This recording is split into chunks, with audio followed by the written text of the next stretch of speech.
Hi there, welcome back. Dr. Terry Norton he's the director of the Georgia Sea Turtle Center in Jekyll Island. He joins us this morning. And this is a little box turtle.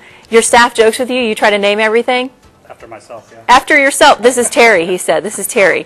Terry's going to town. You brought a box turtle because there's a problem, obviously, with transporting endangered sea turtles. Not a good idea. Yeah, they're under rehab, and we can't use them for education or media. So this is a permanently captive turtle that lives at my house right now. It's going to be part of our box turtle exhibit at the Sea Turtle Center, which we're opening up pretty soon. Very cool. You said she doesn't like to be held too long, right? Not too long. But She's doing pretty well for the TV interview today. Now, we're talking about sea turtles because it is nesting season. Mm-hmm. What have you been seeing this year?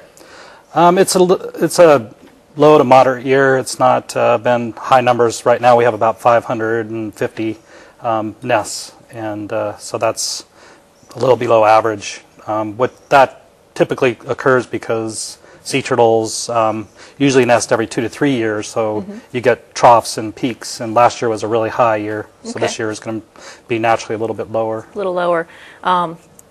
Terry's getting a little rambunctious. We'll let him or her, what do you think? Terry with an I? Terry with an I. Real fast about these guys. A lot of times you hear parents, and I guess it's not something that they're just making up, that turtles can carry salmonella. Just practice good hygiene. Is that just something naturally occurring, or is it because of the environment that they tend to go to? No, it's a natural bacteria in their GI flora, and so it's just good.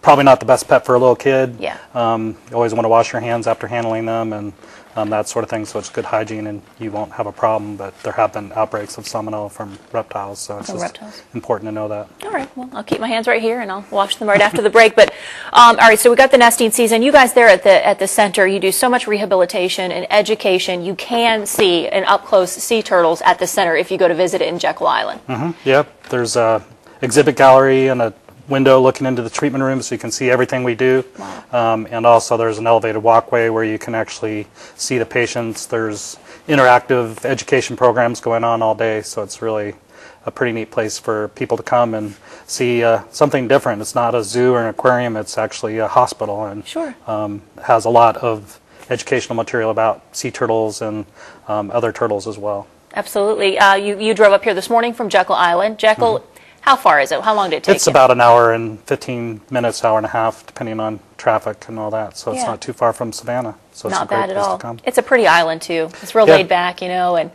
it's one of the few places that people in Georgia can go and actually see what a barrier island should look like. The beaches are still, parts of the beaches are still fairly pristine. There's 65% of the island is maintained as undeveloped and natural, so it's a great place to see nature, bird watch, go biking, and the Sea Turtle Center is a great place to come and can bring the whole family, and we constantly are changing things up, so there's always something new to see.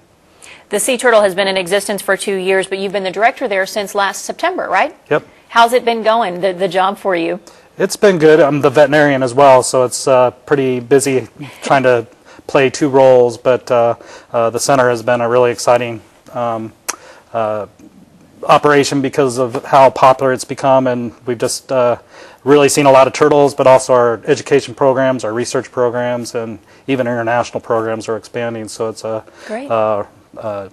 great place for the public, but also a great place for training veterinarians and vet students and biologists, and educating kids from schools, and so we have a lot of outreach for kids, as well as, and it's a good place for adults to come. Well, it's a great thing for us to have here in South Georgia. Thank you so much, Dr. Norton, for being here. Thanks, Terry. Good job on TV today. We'll be back. I'm going to go wash my hands. Okay, that'd be good.